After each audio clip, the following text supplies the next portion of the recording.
नमस्कार, आप देख रहे हैं सिटी पोस्ट। मैं हूं अभिषेक मिश्रा। रालोसपा के अध्यक्ष उपेंद्र कुशवाहा लोकसभा चुनाव में करारी हार के सदमे से उबर चुके हैं, एक्टिव हो गए हैं और ठीक उसी आक्रामक अंदाज में अपने राजनीतिक दुश्मनों पर हमलावर हैं जिसके लिए वे जाने पहचाने जाते हैं। उपेंद्र कुशवाहा ने आज बाकायदा प्रेस कॉन्फ्रेंस की है पटना स्थित रालोसपा के दफ्तर में और मीडिया से बातचीत करते हुए उपेंद्र कुशवाहा ने बड़े घोटाले का दावा किया है और कहा है कि स्मार्टफोन खरीदा गया था और स्मार्टफोन की जो कीमत चुकाई गई है वो उसकी कीमत से ज़्यादा है। 9,000 रुपये चुकाए गए हैं एक स्मार्टफोन के लिए, जबकि उस समय जब खरीदा गया था उस स्मार्टफोन की कीमत 7,000 से ज़्यादा नहीं थी। पूरा अनकट प्रेस कॉन्फ्रेंस हम आपको सुनवाते हैं उपेंद्र कुशवाहा ने क्या क्या कहा है और सरकार पर किस तरीके से इस बड़े घोटाले का आरोप लगाया है, बड़े घोटाले का दावा किया है। तो सुनिए उपेंद्र कुशवाहा क्या कह रहे हैं।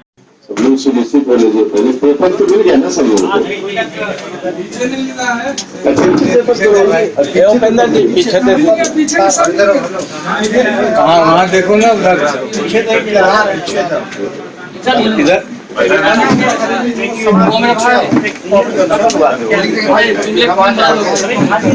ठीक है ना। पार्टी के लोग होंगे वो मत लीजिएगा, पर बाद में आपको मिल जाएगा। पहले मीडिया के लोगों को मिलना चाहिए, दिक्कत उसी में हो जाती है। दीजिए ना पार्टी के लोग हाथ में लिए हो, कृपा करके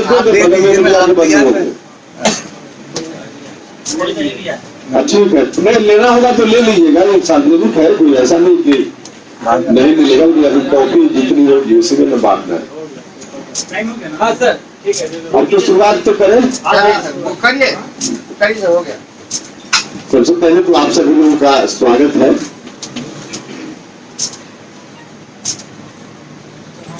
क्योंकि मैंने महसूस किया है कि सरकारी खरीद किसी भी सामान की होती है तो उसमें मार्केट रेट से ज्यादा पैसा खर्च होता है। आप ऐसे में देख सकते हैं, आप खुद अपना मकान बनवाइए 2 कमरे का और जितना ही बड़ा बिल्डिंग सरकारी बने वो खर्च में बहुत अंतर हो जाता है। कारण यही है कि बाजार में कोई सामान जितना मिलता है उससे ज्यादा मूल्य में सरकार खरीदती है। एक उदाहरण आपके सामने कागज के माध्यम से आपको दिया गया है। समाज कल्याण विभाग द्वारा स्मार्टफोन खरीदा गया था 2018 में। इसमें 33,914 स्मार्टफोन खरीदे गए थे और जिसकी एवज में कुल भुगतान 31,04,14,842 रुपया हुआ था। इस हिसाब से 9,153 रुपया प्रति मोबाइल दाम होता है। जो कागज आपको दिया गया है उसमें एक कागज पीछे लगा होगा, उस समय कितना दाम था और कौन सा मोबाइल खरीदा गया था, उसका मार्केट में कितना दाम था। उस हिसाब से मार्केट में उसका दाम 60,000 रुपया से भी कम था। तो अंत में लगा हुआ है पानासोनिक इंडिया 17, इसका प्राइस 6,499 है। मतलब टैक्स वगैरह लेकर भी 7,000 से कम इसका प्रति मोबाइल प्राइस पड़ता है, जबकि सरकार खरीद रही है उसको 9,000 से भी थोड़ा ज्यादा में। इसका टेंडर हुआ और फिर GEM में पोर्टल है सरकारी खरीद के लिए या पोर्टल है, उसके माध्यम से बिड हुआ, सिलेक्शन हुआ और फिर उसकी खरीदगी में टोटल राशि जो 31 करोड़ रुपया हम बता रहे हैं उसका भुगतान हुआ। यह भी इसमें कागज है।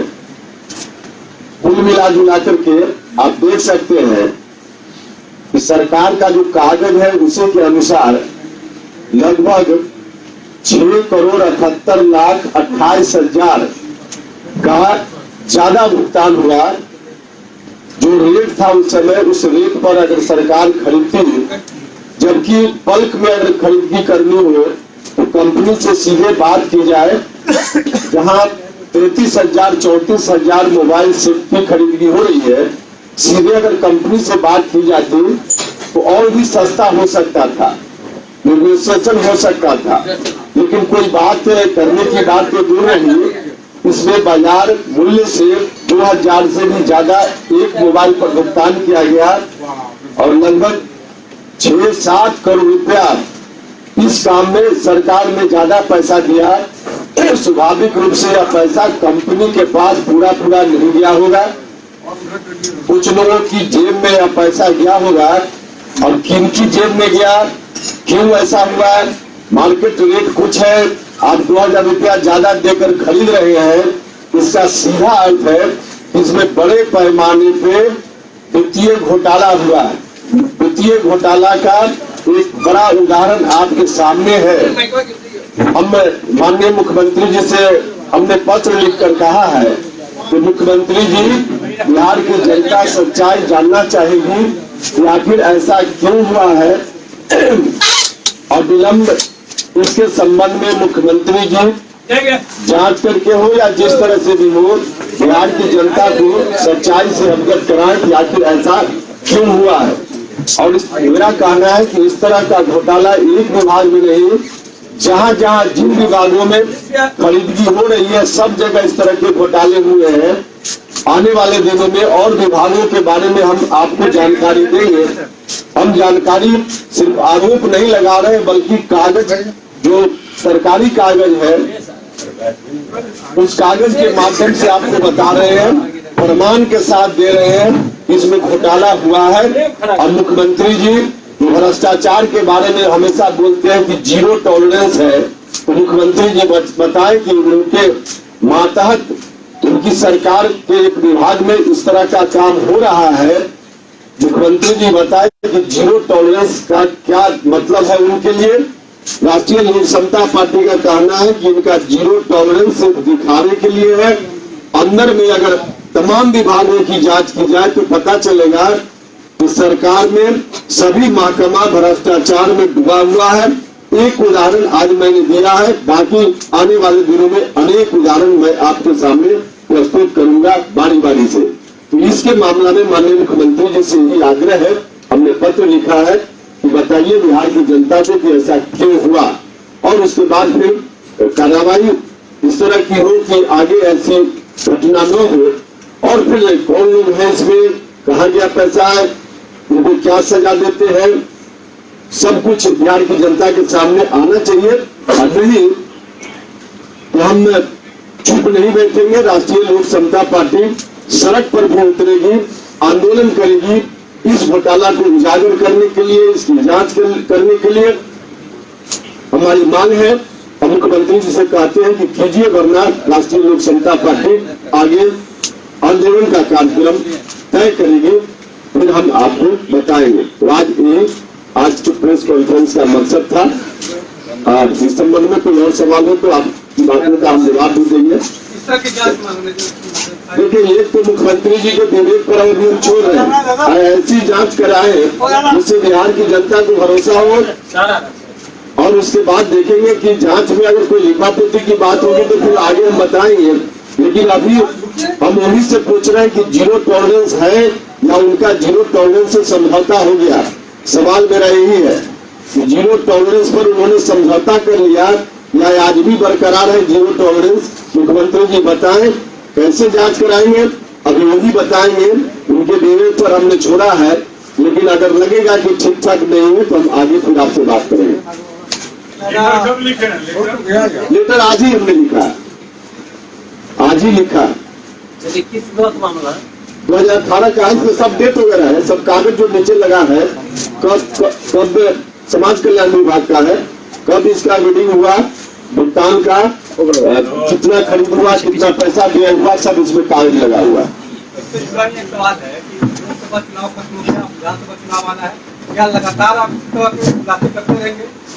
हाँ, निश्चित रूप से हमने कहा कि हम इस तरह है, मेरे पास बहुत सारा, लेकिन हम डॉक्यूमेंट्री प्रूफ उसका इकट्ठा कर रहे हैं और बारी बारी से इस तरह के घोटालों के बारे में, अनेक घोटालों की जानकारी हम आपको देंगे। ये इस मोबाइल खरीद की प्रक्रिया क्या मंजू वर्मा के कार्यकाल में ही शुरू हुई थी? अभी तो बिहार सरकार बताएगी, वित्तीय वर्ष का चर्चा तो आपने किया है। अब वित्तीय वर्ष अभी आप पता लगाइए, हमको अब इतना तारीख हमको नहीं मालूम कि कौन मंत्री कब बना कब हटा, इतना थोड़ा हम रखते हैं। 7,000 से कम प्राइस है, इसका कोई रिटर्न डॉक्यूमेंट? हाँ भाई, उसमें लगा है, आप नीचे देखिए ना, उनका लगा 9,000 कुछ 6400 लगा हुआ है, सबसे नीचे वही है, सबसे नीचे वही है।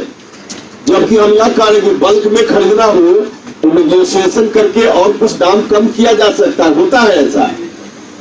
स्कॉर्पियो गाड़ी भी सरकार है खरीदे 200 तो कंपनी वाले कम कर देंगे दाम, और ये तो इतना 34,000 मोबाइल खरीदा जा रहा है, तो स्वाभाविक रूप से जो रेट था उससे भी कम पर मिल सकता था, जबकि ले रहे रेट से 2,000 से भी ज्यादा प्रति मोबाइल।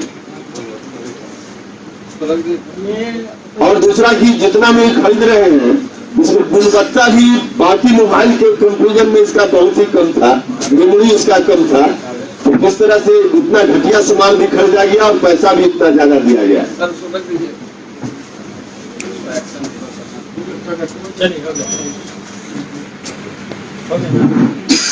चलिए, बहुत बहुत धन्यवाद आप सब लोगों का। आज गाँव कब से जा रहे हैं? गाँव जाएंगे? हाँ, तो उसके लिए अलग बताएंगे ना, आज बता देंगे तो यही मामला आप लोग घोटाला समाप्त हो जाएगा। आज नहीं बताएंगे, उसके लिए अलग अलग बताएंगे ना। ठीक है, मोबाइल घोटाला उजागर कीजिए।